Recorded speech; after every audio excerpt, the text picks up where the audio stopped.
மறுமலர்ச்சி திராவிட முன்னேற்ற கழகத்திற்கு சோதனை காலமெல்லாம் நீங்கிவிட்டது.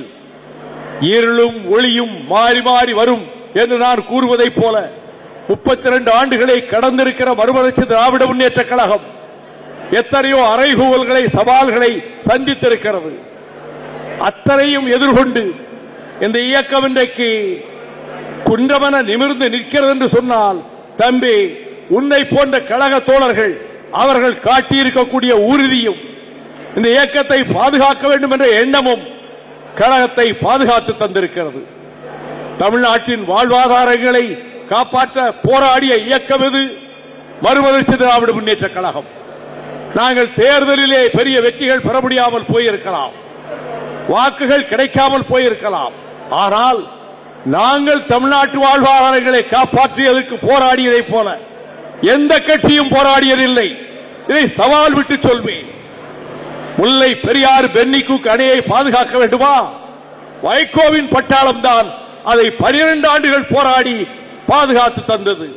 நெய்வேலி நிலக்கரி நிறுவனம் வடநாட்டு பெருமுதலாளிகள் கையிலே சிக்க இருந்த வேளையில் அந்த முடிவை மாற்றியது யார்?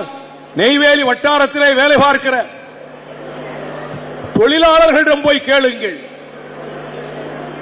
செந்திலதிபர் கொண்டு வந்த மனுவை வாஜ்பாயிடம் கொண்டு சென்று முடிவை மாற்றுங்கள். நெய்வேலி நிலக்கரி நிறுவனம் எங்கள் மண், எங்கள் தோழர்கள் தொழிலாளர்கள் சிந்திய வியர்வையிலே வளர்க்கப்பட்ட தொழிற்சாலை. அதை பெருமுதலாளிகளுக்கு விற்க முற்படாதீர்கள். அந்த முடிவை மாற்றுங்கள் என்று சொல்லி முடிவை மாற்ற செய்தவன் நான்.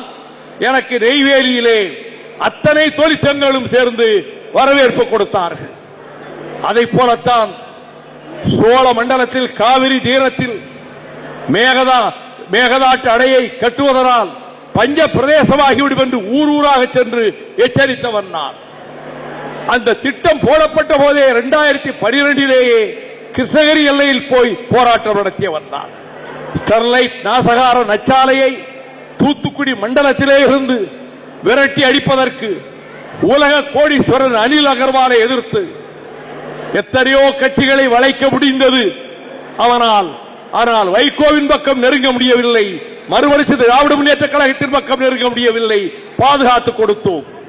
தமிழக வாழ்வாதாரங்களை பாதுகாக்கின்ற முயற்சியில் தான் இந்த வேளாண் பகுதிகளை பாழாக்கி வருகிற நாசகார நச்சு மரமாகிய வேலிக்காத்தான் என்கின்ற சீமை கருவேல மரங்களையும் அகற்றுவதற்கு ஊர் ஊராக சென்று கொண்டிருக்கிறேன். இதனால் ஓட்டு கிடைக்குமா? ஒரு ஓட்டு கூட கிடைக்காது. இந்த வேலிக்கருவேலை அகற்றுவதற்காக 10 ஓட்டு விழுந்து விடுமா? 10 ஓட்டு கூட விழாது. ஆனால் இந்த தமிழகம் பாழ்பட்டு போகும். இந்த வேலிக்கருவேலை அழிக்காவிட்டால் சுற்றுச்சூழல் நாசமாகி விவசாயம் அடியோடு நாசமாகிவிடும் என்பதால் நான் தோழர்களை அழைத்துக் கொண்டு ஒவ்வொரு மாவட்டமாக சென்று அதை அகற்றுகின்ற வேலையிலே நான் ஈடுபட்டு வருகிறேன் என்பதை நீங்கள் நன்றாக அறிவீர்கள். அதை போலத்தான் ஈழத்திலே கொடுந்துயர் நிகழ்ந்த போது லட்சக்கணக்கான தமிழர்கள் கொண்டு குவிக்கப்பட்ட போது அதை தடுப்பதற்காக நாடாளுமன்றத்தில் முழங்கியது மட்டுமல்ல, எத்தனை போராட்டங்கள். வருகிறான் சாஞ்சிக்கு கொலைகார ராஜபக்சே என்ற போது 1000 பேரை திரட்டிக் கொண்டு 4 மாகாணங்களை கடந்து சம்பல் பள்ளத்தாக்கினுடைய கொள்ளையர்கள் உலவிய இடத்தில் போராட்டம் நடத்திய வரலாறு இந்திய உபகண்டத்தில் மறுமலர்ச்சி திராவிட முன்னேற்ற கழகத்தை தவிர எந்த கட்சிக்கும் கிடையாது. 4 மாநிலம் கடந்து போராடக்கூடிய போர்க்குணம் அது மறுமலர்ச்சி திராவிட முன்னேற்ற கழகத்துக்கு உரித்தானது. இதில் யாரும் எங்களோடு போட்டிக்கு வர முடியாது. வரிசையாக அடுக்கிக் கொண்டே போகலாம். 1000 பேரோடு 4 மாநிலம் கடந்து அங்கே சென்று சாஞ்சிக்கு வருகிற ராஜபக்சே எதிர்த்து போராடியது மட்டுமல்ல, தலைநகர் டெல்லிக்கே அழைத்து சென்று போராடியதோடு நரேந்திர மோடியோடு உடன்பாடு வைத்திருந்தோம். கொலைகார பாவியை பதவியேற்புக்கு அழைக்கிறார் என்றவுடன் அவரிடம் சென்று எங்கள் மார்பிலே குத்திவிட்டீர்கள், தமிழர்களின் முதுகிலே குத்திவிட்டீர்கள், அந்த கொலைகார பாவியை அழைப்பை திரும்ப பெறாவிட்டால் நான் டெல்லியிலே 1000 பேரோடு வந்து நீங்கள் பதவி பிரமாணம் எடுக்கிற போது கருப்பு கொடி காட்டுவேன் என்று இந்தியாவிலேயே நரேந்திர மோடி பதவியேற்ற போது எந்த கட்சியும் எதிர்க்கவில்லை. ஒரே ஒரு கட்சி மறுமலர்ச்சி திராவிட முன்னேற்ற கழகம் தான் டெல்லியிலே கருப்பு கொடி காட்டி கைதானோம். உங்கள் கூட்டணியை இந்த நிமிடத்திலேயே முறித்துக் கொண்டு வெளியேறுகிறேன் என்று வெளியேறி வந்தேன். கூட்டணிகளிலே நீடிப்பதும் நீடிக்காததும் தன்னலத்துக்காக அல்ல, தமிழ்நாட்டு நலனுக்காக, அண்ணாவின் கொள்கை காப்பதற்காக, பெரியாரின் தன்மான உணர்வை காப்பதற்காக, செந்தமிழ்நாட்டினுடைய நலன்களை உரிமைகளை காப்பதற்காக தொடர்ந்து போராடி வருகிற நாங்கள் இன்றைக்கு ஒளிமயமான எதிர்காலம் எங்கள் கண்களுக்கு தெரிகிறது என்று சொல்லத்தக்க விதத்தில் நான் போகிற மாவட்டங்களில் எல்லாம் தோழர்கள் ஆயிரக்கணக்கிலே வந்து குவிகிறார்கள். நான் வேலிக்கர் வேலை மரங்களை அகற்ற முற்படுகிற போது அவர்கள் வந்து கரம் குலுக்கி விட்டு புகைப்படம் எடுத்துக் கொண்டு நாங்கள் உங்களுக்கு பக்கபலமாக இருக்கிறோம் என்று சொல்லுகிறார்கள். ஆகவே பனிக்காலம் வந்தால் வசந்த காலம் வராமலா போய்விடும். If winter comes, can spring be far behind? பனிக்காலம் வந்தால் வசந்த காலம் வரத்தான் செய்யும்.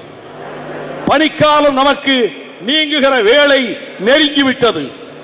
வசந்தத்தின் காலம் அதனுடைய கரங்களை நீட்டி மறுமலர்ச்சி திராவிட முன்னேற்ற கழகத்தை அரவணைக்கும் என்பதை நெல்லிக்குப்பத்தில் நடைபெறுகிற ஆதித்யாவினுடைய திருமண வரவேற்பு வாழ்த்தரங்கத்திலே நான் தெரிவித்துக் கொள்கிறேன்.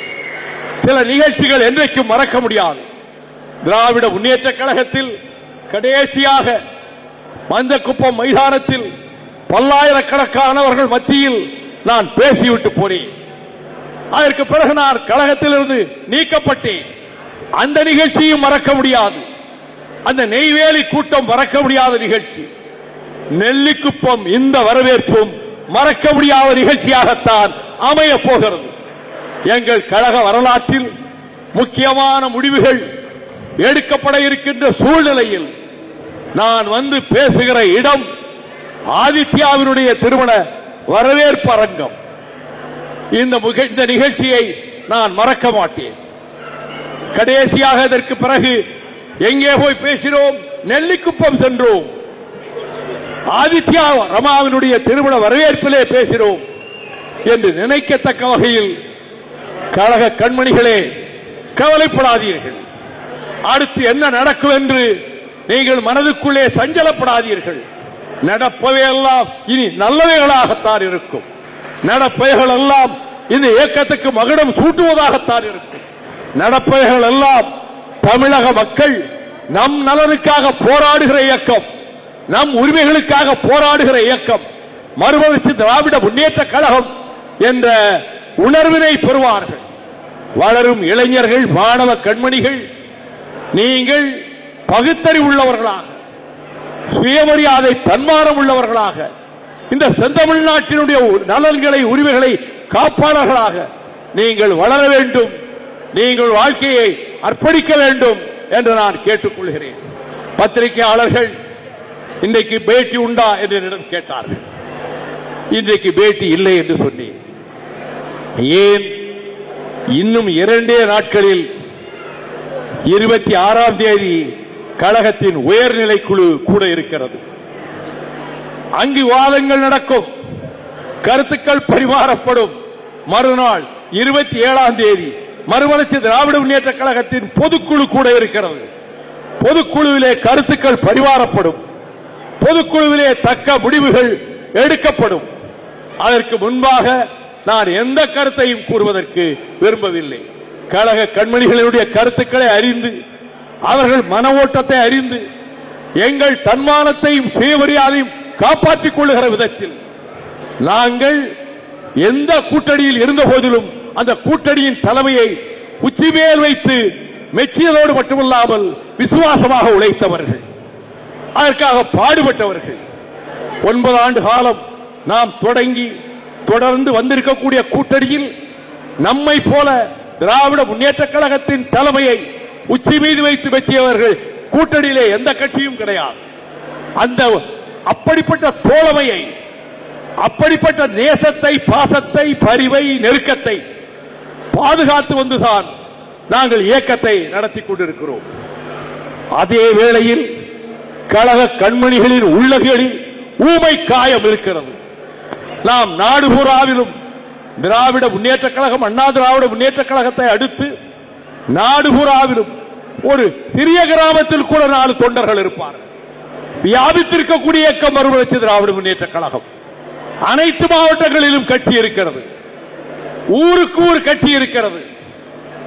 அதற்கு உரிய அங்கீகாரம் கொடுக்கப்பட்டதா? அதற்கு உரிய விதத்திலே கௌரவம் வழங்கப்பட்டதா? அதற்கு உரிய விதத்திலே இடங்கள் வழங்கப்பட்டனவா? அதற்கு உரிய விதத்திலே தனி சின்னத்திலே போட்டியிடுவதற்கு அனுமதி கிடைத்ததா? இந்த கேள்விகள் எல்லாம் விஸ்வரூபம் எடுத்திருக்கின்ற அரசியல் அரங்கத்திலே. அப்படிப்பட்ட சூழலில் நான் நெல்லிக்குப்பத்தை நோக்கி வந்திருக்கிறேன். ஒரு உண்மை தொண்டனாக, தன்னலம் அறியாது கழகத்தை உயிராக நேசிக்கிற ஆதித்யாவினுடைய திருமண வரவேற்புக்கு என்ஆர் அழைத்துக் கொண்டு வருகிற போது நான் வருவதாக ஒரு நினைக்கவில்லை. ஒரு வாழ்த்து கடிதத்தை எதிர்பார்த்துத்தான் வந்தார்கள். என்னை வந்து தாயகத்திலே சந்தித்த போது ஞாபகம் இருக்கிறதா தம்பி ஆதித்யா? என்னிடம் வாழ்த்து பெறத்தான் நீங்கள் வந்தீர்கள். நான் சொன்னேன், நானே வருகிறேன், உன்னுடைய திருமண வரவேற்புக்கு நானே வருகிறேன் என்று சொன்னேன். சொன்ன மாதிரியே வந்திருக்கிறேன். இன்று இரவெல்லாம் நான் பயணிக்க வேண்டும். இதுவரை தமிழ்நாட்டில் 6500 கிலோமீட்டர் நடந்திருக்கிறேன். கோடிக்கு மேலான கிலோமீட்டர் காரிலே பயணித்திருக்கிறேன். 5.5 வருடம் ஜெயிலில் இருந்திருக்கிறேன். சாதாரண கைதி சாப்பிடுகிற உணவை சாப்பிட்டு 5.5 வருட காலம் சிறையில் இருந்திருக்கிறேன். ஆகவே எங்கள் வாழ்க்கையின் ஏட்டின் எந்த பக்கத்தை புரட்டினாலும் அங்கே தியாகத்தின் வெளிச்சம் தெரியும், உண்மையின் வெளிச்சம் தெரியும், வைராக்கியத்தின் வெளிச்சம் தெரியும். தமிழர் நலன் காக்க, ஈழத் தமிழகம் மலர, தமிழ்நாட்டு மக்களுக்கு ஏற்பட்ட சோதனைகள் நீங்க, தமிழகத்தின் வாழ்வாதாரங்களை, நதியாதாரங்களை காப்பாற்ற நாம் நம்முடைய கடமையை செய்து பாடுபட்டு வந்திருக்கிறோம். அந்த கடமையை தொடர்வதற்கு என்றைக்கு நீங்கள் சித்தமாக இருங்கள். நான் ஏன் இந்த ஒலிபெருக்கியை வைத்து பேசுகிறேன் தெரியுமா? இது ஒளிநாடாவிலே பதிவு செய்யப்படுகிறது. இந்த ஒளிநாடாவை ஆதித்யாவும் ரமாவும் ஓய்வாக இருக்கிற வேளையில் போட்டு பார்ப்பார்கள். நான் 2 நிமிடத்திலே போய்விட்டால் என்ன நினைப்பார்கள்? அவ்வளவு சிரமப்பட்டு நெல்லிக்குப்பம் பூராவும் கொடி கட்டி இருந்தேன். பொதுச் செயலாளர் 15 நிமிடம் இருக்கக்கூடாதா? வந்த வேகத்தில் போய்விட்டார் என்று நினைக்க கூடாது. இந்த வாழ்த்துறையை அவர்கள் பொறுமையாக கேட்பார்கள்.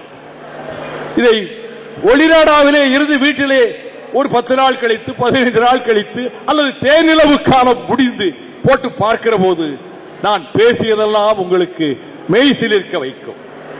ஒருவருக்கொருவர் ஆதரவாக இருந்து, உன் கண்ணில் நீர் வழிந்தால் என் நெஞ்சில் உதிரம் கொட்டுதடி என்று பாரதி சொன்னதைப் போல ஒருவர் கண்கலங்காமல் மற்றவர் பார்த்துக் கொண்டு, பெற்றோர்கள் வாழ்ந்தால் இப்படியல்லவா இவர்கள் வாழ வேண்டும் என்ற வகையில் நீங்கள் கருத்தொருமித்து உங்களுடைய இனிய இல்லற வாழ்வை நடத்த வேண்டும். நல்ல உடல் நலத்தோடும் தேக ஆரோக்கியத்தோடும் 100 ஆண்டு கடந்து 11 பிறை கண்டு வாழ்வாங்கு வாழ இயற்கை அன்னையினுடைய அருளை யாசிக்கிறேன்.